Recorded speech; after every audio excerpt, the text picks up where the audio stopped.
Vous écoutez Indépendance financière et hypothèque, où l'endettement est à éviter, l'épargne est à l'honneur et où la maison complètement payée remplace la voiture de luxe comme symbole de richesse. Je suis Frédéric Lacharité, courtier hypothécaire à Montréal et au Québec. Je veux vous aider à prendre le contrôle de vos finances, à transformer votre vie. Je vous transmets ma formule pour atteindre l'indépendance financière.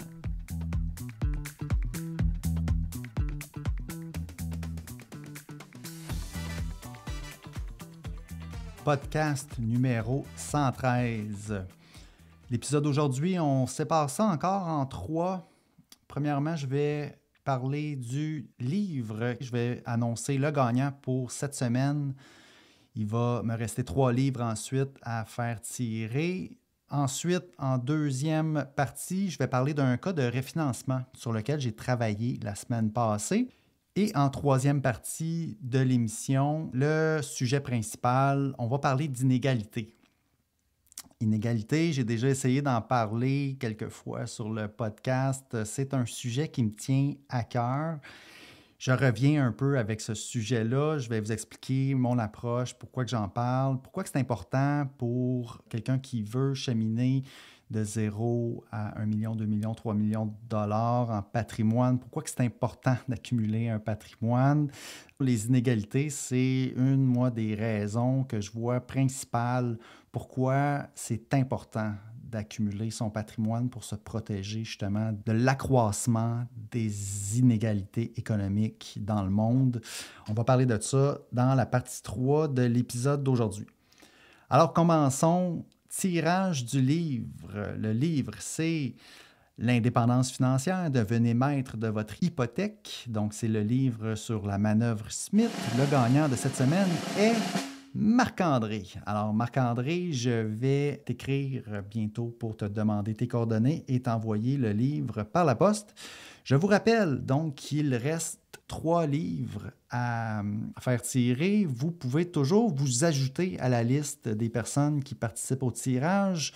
Si vous voulez ajouter votre nom pour gagner un des 3 livres restants, il faut simplement me laisser un avis sur une des 4 plateformes, donc soit Spotify, Apple Podcast, Google Review ou Facebook Review. Donc, sur Facebook, c'est ma page professionnelle. Sur Spotify, Apple Podcast, c'est sur la page du podcast Indépendance financière et hypothèque. Et Google, c'est mon profil Google Business. Donc, Frédéric Lacharité, courtier hypothécaire sur Google, si vous me cherchez sur Google Maps. Donc, me laisser un avis. Ensuite, m'envoyer un courriel à hypothèque@commercialfrédériclacharité.com pour me dire que vous voulez participer au tirage pour les 3 prochaines copies du livre. Maintenant, deuxième partie, on va parler d'un cas de refinancement sur lequel j'ai travaillé la semaine passée ou dans les 2 dernières semaines. Donc, c'est un couple qui a communiqué avec moi, justement un couple qui n'écoutait pas le podcast. Les gens qui m'appellent, certains écoutent le contenu, écoutent le podcast. À ce moment-là, on commence déjà avec une certaine entente de ce qu'on veut pour nos finances personnelles. Et puis, il y a d'autres personnes qui me sont soit référées ou parfois qui me trouvent grâce à mon profil Google, puis qui vont voir mon site web aussi. Ce couple-là, donc, m'a trouvé par Google et est allé voir mon site web, a beaucoup aimé ce qu'ils ont vu, donc ont décidé de m'appeler pour un refinancement. L'idée, eux, c'est qu'on avait une maison qui avait été acheté il y a quelques années, qui avait augmenté en valeur depuis ce temps-là. Puis, on avait des dettes de consommation. Aussi, le fait que la maison avait été achetée par madame seulement. Et puis, monsieur n'était pas sur l'hypothèque, n'était pas sur les titres parce que monsieur avait été libéré de faillite récemment au moment de l'achat. Et puis là, quelques années ont passé, monsieur a refait son crédit et monsieur voulait maintenant être inscrit comme propriétaire, voulait être sur l'hypothèque. Donc, il y avait 2 objectifs. Faire le refinancement, aller consolider certaines dettes, parce qu'on ne pouvait pas consolider toutes les dettes, malheureusement. On n'avait pas assez d'équité dans la maison pour tout consolider. Et puis, on voulait aussi faire un changement de titre. Donc, on pouvait faire ça. J'ai parlé quelques fois avec le couple avant vraiment d'embarquer dans les documents puis commencer le dossier. Je leur ai parlé. On a regardé un peu c'était quoi les taux qu'on pouvait avoir, les frais aussi qu'il allait avoir. Il y avait une pénalité à payer pour sortir du prêt qu'on avait actuellement. Le fait que monsieur avait fait faillite dans le passé, le changement de titre, tout ça, ça nous limitait beaucoup. On pouvait aller peut-être avec un ou deux prêteurs. Le couple était d'accord pour aller de l'avant. Et puis là, pourquoi je vous raconte tout ça, c'est que moi, évidemment, un refinancement, si vous écoutez le contenu du podcast, vous savez que une autre approche, une autre solution, plutôt que de consolider des dettes, aller mettre ça dans son hypothèque pour l'amortir sur une période de 25-30 ans, une autre solution que j'encourage est de prendre la décision de ne plus utiliser de l'endettement pour notre consommation et de se faire un plan agressif pour rembourser nos dettes de consommation dans une courte période de temps. Donc, se serrer la ceinture, vendre des actifs qu'on a peut-être qui traînent, qui peuvent avoir une valeur, vraiment tout faire pour aller rembourser le plus rapidement possible les dettes de consommation, plutôt que, oui, consolider, ça va nous aider dans le sens que nos dettes, en les transférant dans notre hypothèque, on va peut-être avoir un taux d'intérêt légèrement plus bas, ce qui va nous aider. Surtout, on va amortir le prêt sur une plus longue période de temps, donc ça va diminuer nos paiements minimum mensuels, donc ça va nous libérer un cash flow. Mais le danger avec ça, ce que j'aime pas avec cette solution-là, c'est que si on n'est pas engagé à arrêter l'endettement, c'est que ça nous donne de l'espace après ça pour aller chercher d'autres dettes et ça ne nous force pas à changer nos habitudes de consommation. Donc, moi, ce que j'ai fait, c'est que j'ai fait le dossier. J'ai pris le dossier, j'ai pris les documents, j'ai fait mes recommandations avec le prêteur dont on s'était parlé donc au début. Donc, il n'y avait pas de surprise. Et puis, j'ai fait une présentation vidéo. Donc, une fois que j'avais vraiment tous les documents en main et que j'avais comme fait tous les détails du dossier, je leur ai fait une présentation. Avant qu'ils me donnent le feu vert pour aller faire la demande de prêt puis aller de l'avant avec le refinancement, je leur ai fait une présentation et dans cette présentation-là, je reviens avec l'idée que oui, la consolidation de dette, le refinancement, c'est une solution, mais il y a aussi une autre solution qui serait de ne pas faire de consolidation de dette, qui serait de ne pas faire de refinancement et, comme je viens de dire, d'y aller agressivement avec un plan de remboursement. L'avantage d'y aller ici avec ce plan-là, c'est qu'on va tellement souffrir en le faisant qu'on ne voudra pas revenir en arrière. Une fois qu'on va avoir fait ça, ça va vraiment nous aider psychologiquement à aller de l'avant sans utiliser l'endettement. Ensuite, il y a des frais. Le refinancement, on parle d'une pénalité à payer, on parle peut-être d'un frais d'évaluation. Il y a des petits frais qui s'ajoutent, qui, oui, on ne le sentira pas, on va les ajouter à la dette. Mais en réalité, là, on parlait ici de quelques milliers de dollars. Puis, quand j'ai fait réaliser ça au couple, que quand même, il y avait des frais de transaction à faire ça, même si éventuellement, c'était pour avoir un plus bas taux d'intérêt, puis un meilleur cash flow, une meilleure liquidité dans nos finances personnelles, j'ai fait réaliser au couple que, tu sais, ce montant-là, si au lieu de le payer en frais de transaction pour le refinancement, on allait l'appliquer à la dette, bien, c'était déjà ça de fait de plus. Ça les a fait réfléchir. Et puis, ce qui est arrivé, c'est qu'on a annulé. On a annulé le refinancement. Le couple m'a dit, Fred, tu as raison, on peut aller de l'avant, je pense, sans devoir faire la consolidation de dette. On va plutôt y aller avec un plan de remboursement intense. Et, tu sais, d'un côté, tu sais, moi, j'avais travaillé quand même plusieurs heures pour monter le dossier, puis faire la présentation, regarder les documents, m'assurer que tout était beau, faire les calculs, passer un bon 5, 6, même 8 heures sur le dossier. Mais en bout de ligne, quand les clients ont pris cette décision-là de ne pas aller de l'avant avec la consolidation de dette et plutôt y aller avec un remboursement agressif de la dette, ben, je me suis dit, crème, c'est pour ça que je fais ce travail-là. En même temps, j'étais fier d'eux, puis j'étais content pour eux qu'ils aient pris cette décision-là. Je pense que ça va être bénéfique pour leur couple et ça va changer leur trajectoire financière. Dans 5-10 ans, au lieu de se retrouver peut-être encore dans les dettes, on va se retrouver avec un patrimoine, avec une accumulation de richesses parce qu'on va avoir pris cette décision-là. En tout cas, c'est ce que j'espère pour eux dans le futur. C'est ce que j'espère qui va se passer dans leur situation.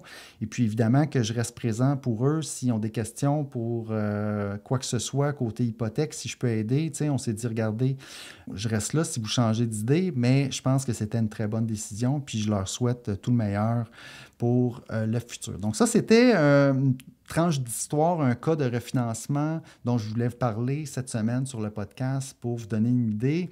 Donc, si vous m'appelez pour un refinancement un peu, ce qui peut vous attendre, on va regarder l'option ne pas faire de refinancement. Qu'est-ce que ça pourrait avoir de l'air aussi? OK, partie 3 de l'émission. On va revenir sur le sujet qui me tient à cœur, donc les inégalités. On va parler d'économie. C'est un sujet sur le podcast que je vais essayer d'amener. Je suis pas, premièrement, je dois dire, je ne suis pas économiste. OK? Je suis quelqu'un qui est passionné par les finances personnelles. J'ai, dans les dernières années, je me suis intéressé beaucoup par des lectures aux finances personnelles. Un livre qui m'a affecté beaucoup, c'est le livre de l'économiste Thomas Piketty, Le Capital au 21e siècle, qui est sorti en 2013. Puis j'ai lu tous les livres de Thomas Piketty. C'est des lectures qui peuvent être un peu lourdes, surtout le Capital au 21e siècle. Ensuite, je n'ai pas les titres là, par cœur des autres livres, mais un livre qu'il a écrit qui est plus récent et qui est plus facile à lire, c'est Une brève histoire de l'égalité. OK? Thomas Piketty parle de l'égalité ou des inégalités dans un contexte historique où est-ce que progressivement l'humanité s'en va vers une société de plus en plus égalitaire. Mais c'est une longue marche. OK? Il y a des hauts, des bas, c'est pas tout le temps en ligne droite. Et dans le futur, on a espoir. Ça, c'est le côté donc positif là, du message d'aujourd'hui parce que c'est pas un sujet qui est le fun nécessairement parce que c'est un peu négatif de penser qu'en ce moment, il y a un accroissement des inégalités depuis les années 80, mais malheureusement, c'est ce qui se passe et c'est ce qui fait en sorte qu'on a une baisse du pouvoir d'achat. Mais là, je reviens avec le message de Thomas Piketty. Ce qui est encourageant, lui, avec ce qu'il dit, c'est que ce qu'on vit aujourd'hui, dans 30 ans, 50 ans, ça pourrait être complètement différent parce que si on regarde où était la société il y a 100 ans, c'était un autre endroit totalement différent. OK? Il peut se passer beaucoup de choses en quelques décennies. Ce qu'on pense aujourd'hui qui est fixé dans le béton, ce qu'on pense aujourd'hui qui ne changera jamais, peut très bien changer dans le futur. Les structures en place, les structures inégalitaires, égalitaires, sont modifiables. OK? Donc, ça, c'est le message positif, dans le fond, de l'économiste français Thomas Piketty, puis que je retiens ici, puis que je veux dire absolument, avant de commencer à en parler davantage des inégalités, c'est qu'il y a des solutions. OK? Puis moi, je suis convaincu que dans le futur, on va s'en aller vers quelque chose de vraiment mieux que ce qu'on a en ce moment. Ensuite, maintenant, je peux peut-être vous parler, mettre un peu de contexte. Pourquoi aujourd'hui je vais en parler, c'est que je me suis mis à suivre une chaîne YouTube, la chaîne YouTube de Gary's Economics. OK? Puis, bon, il y a la version podcast aussi. OK? Son contenu est disponible. Moi, je l'écoute sur Spotify ou sur YouTube. Gary's Economics parle exactement de ce sujet-là, OK? Il parle des inégalités. Et puis, en écoutant sa chaîne, je vois qu'il est en train de partir un mouvement, OK? Un mouvement qui, lui, il est au Royaume-Uni, OK? Donc, évidemment que lui, il parle en premier aux gens du Royaume-Uni, mais évidemment, son message, le problème, c'est mondial. Là. C'est pas juste, je veux dire, on a le même problème au Canada, aux États-Unis, partout dans le monde. Je veux dire, les inégalités, c'est présent partout. Et puis, avec la mondialisation, on s'entend que maintenant, toute la planète, les pays sont tous interreliés les uns ensemble. Et puis, on est tous dans le même bateau. Là, OK? Donc, le problème que Gary, sur sa chaîne Gary's Economics, soulève, c'est le même problème qu'on a ici au Canada. C'est le même problèmes partout ailleurs, à différentes échelles, avec des nuances, évidemment, parce que ce n'est pas tous les pays qui sont au même pied d'égalité, justement, sur les inégalités. Bon. Là, ici, le but, ce n'est pas d'entrer dans les détails. Comme j'ai dit, je ne suis pas économiste, mais je veux parler de ce sujet-là quand même, OK? Je veux faire, moi, ma part dans l'éducation de l'économie. Et puis, de la façon que je vais faire ça, c'est que je vais rapporter ce que certains économistes comme Gary Stevenson, OK, c'est son nom complet, Gary Stevenson, c'est un économiste britannique du Royaume-Uni, puis Thomas Piketty, qui est un économiste français. Je vais un petit peu me baser sur eux, puis il y en a plein d'autres. Là. Il y a beaucoup de gens qui... On voit de plus en plus de publications dans les médias, mais ce n'est pas suffisant, OK, sur les inégalités.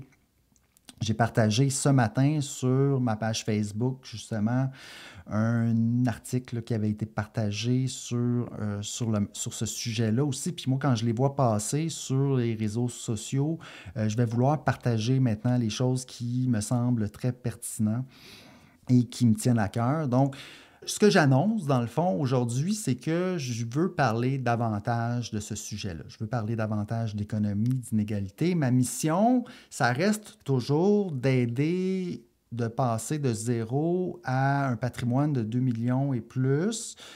J'ajoute à ça, éduquer sur ce qui ne fonctionne pas dans l'économie. Puis tout ça, c'est lié, hein, parce que la raison pourquoi que c'est important d'accumuler un patrimoine, au lieu de juste qu'on puisse dépenser puis vivre notre vie, c'est qu'il y a des inégalités. De plus en plus, ceux qui accumulent le patrimoine ont un avantage sur ceux qui n'en accumulent pas. Donc, notre pouvoir d'achat diminue.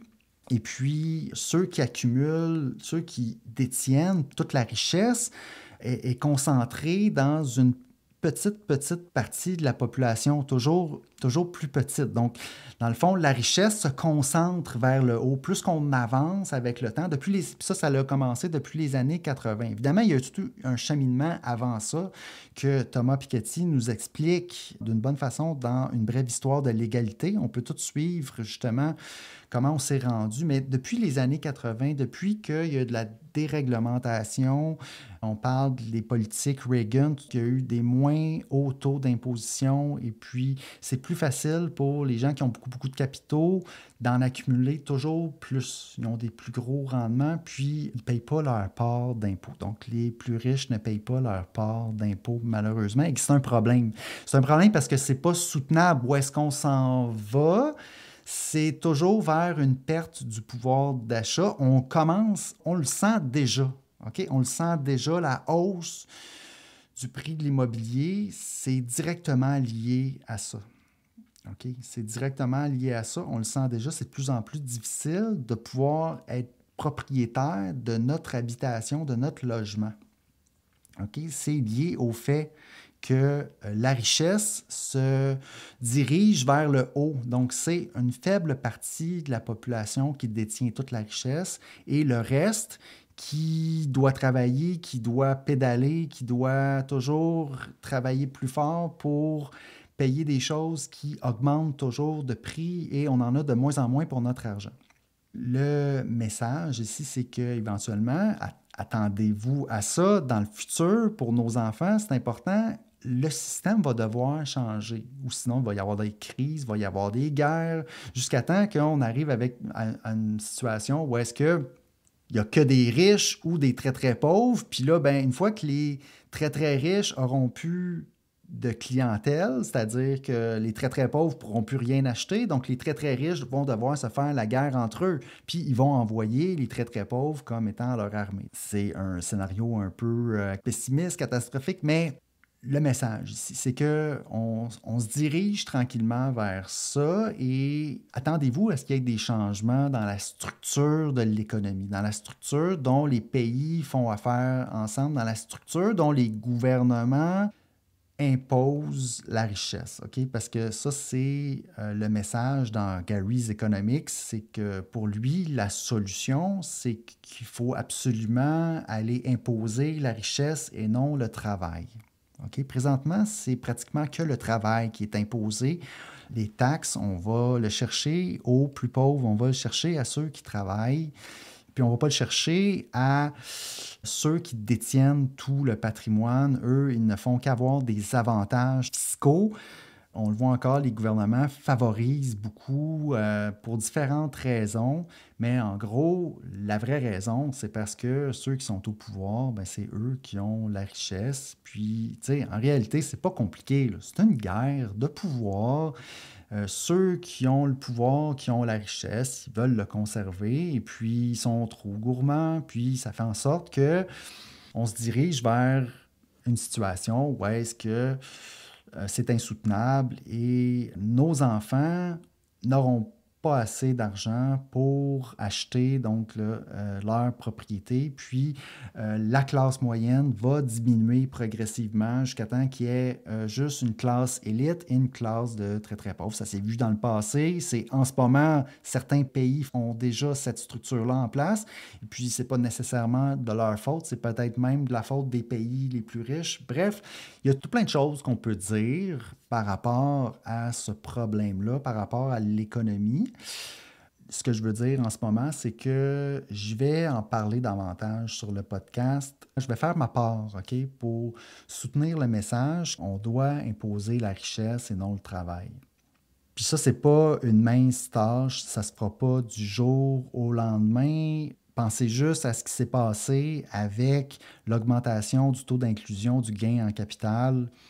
Il y a à peu près personne à qui je parle qui est d'accord avec cette mesure-là. Bien, ça, c'est une mesure qui, justement, allait chercher de l'argent dans les poches des plus riches. Et puis, parce que la majorité des gens, même les plus pauvres, ont peur que ça vienne les affecter. Et parce que c'est les plus riches qui, un petit peu, réussissent à faire passer ce message-là aux plus pauvres, bien, ça fait en sorte que là, maintenant, le gouvernement est revenu en arrière et il n'y aura pas de hausse de taux d'inclusion. Mais le taux d'inclusion sur le gain, bon, le gain capital, c'est une chose. Ici, lui, Gary's Economics, il dit qu'il faut aller directement taxer la richesse, il faut aller directement imposer le patrimoine, les richesses au-delà d'un certain seuil. Thomas Piketty arrive avec le même constat depuis 2013.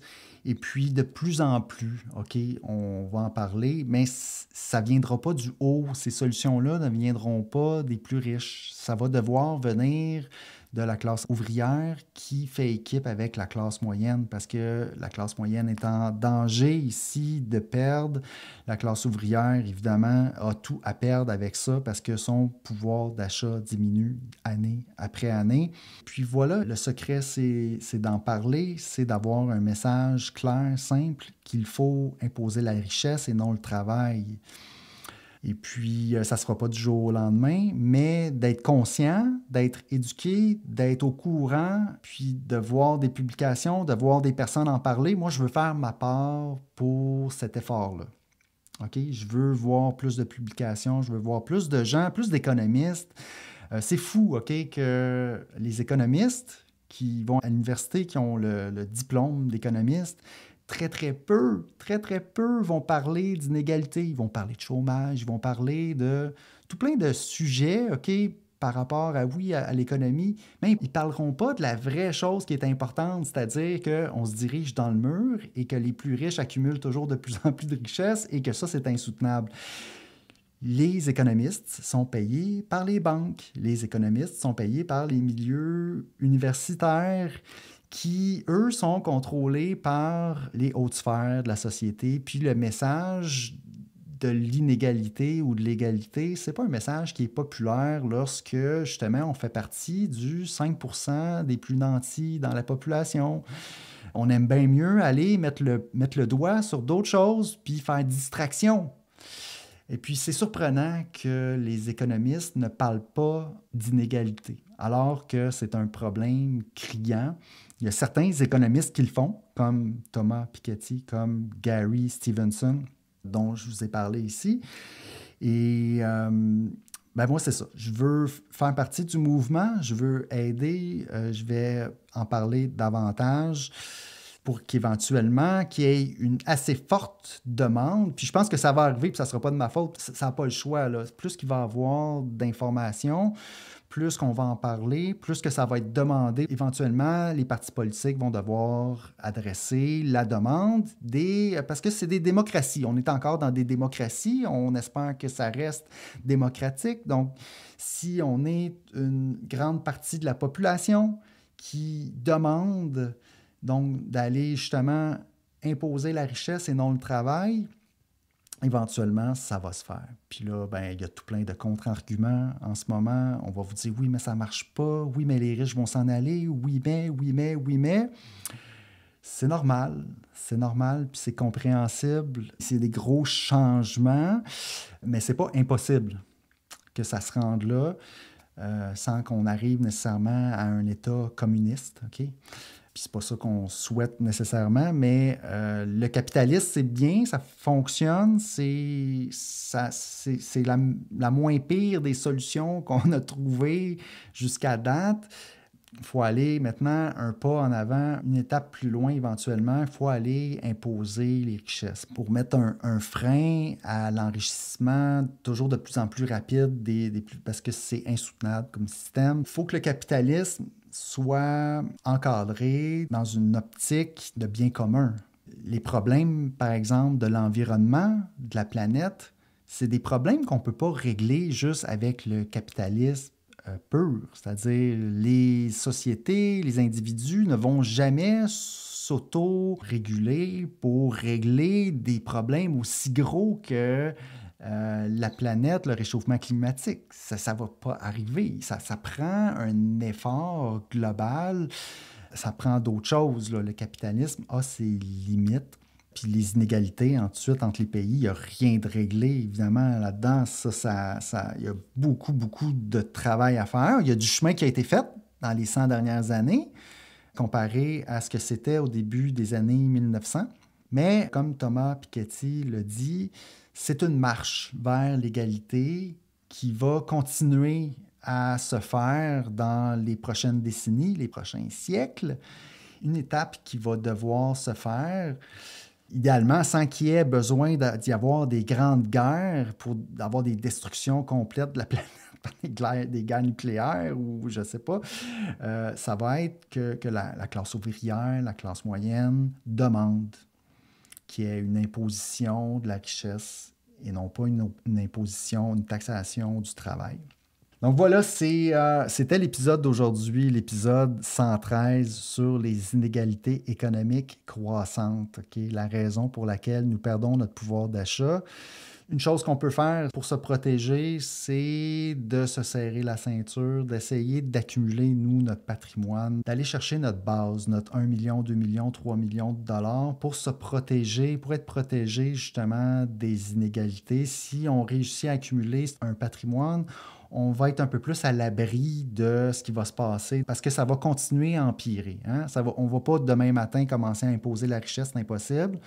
Ça va se faire, je ne sais pas quand. En attendant, moi, une raison pourquoi j'ai senti que c'était important, justement, dans les années 2000-2010, de commencer à accumuler mon patrimoine, c'était que, justement, en 2013, ben, j'ai lu Le Capital au 21e siècle. Et puis là, j'ai compris que, OK, c'est grave, là, tu sais, on est en train de perdre un pouvoir d'achat. Les inégalités sont en hausse. Et puis, depuis 2013, depuis que le livre de Thomas Piketty est sorti, c'est pas allé en s'améliorant. Et puis, en ce moment, on dirait qu'on revient à des gouvernements fascistes parce qu'il y a des problèmes. Et puis là, on ne sait pas comment les régler. Et puis, on dirait que naturellement, ça s'en va vers... On veut se tourner vers une personne qui a beaucoup de pouvoir, comme un dictateur, pour essayer de régler nos problèmes. Mais non, ça ne va pas aller dans ce sens-là. Mais on comprend pourquoi on ne se sent pas bien puis qu'on va aller donner démocratiquement nos pouvoirs à des personnes comme ça, mais c'est parce qu'on ne voit pas qu'il y a d'autres solutions, qui va être de tenir tête aux puissants, tenir tête à ceux qui détiennent le pouvoir, qui détiennent la richesse. J'arrête ici, épisode numéro 113. Sur ce, je vous souhaite une bonne réflexion sur ce sujet-là. Je vous encourage à partager le podcast, partager peut-être mes publications lorsque je publie des choses par rapport aux inégalités et que si vous, ça vous tient à cœur et que vous voulez faire votre part, continuez d'écouter mon contenu, peut-être partager les publications que je fais sur ce sujet-là. Et puis, je vous souhaite un bon cheminement vers l'indépendance financière. Merci.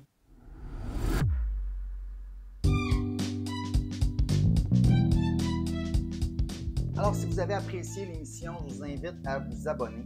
J'ai aussi une page Facebook à laquelle vous pouvez vous abonner. Ça s'appelle Frédéric Lacherté, courtier hypothécaire. Vous verrez passer mes publications hypothécaires quotidiennement. Si vous avez des questions ensuite d'hypothèque pour moi, achat, renouvellement, refinancement, n'hésitez pas à communiquer avec moi en prenant un rendez-vous. L'adresse parleravecfred.com.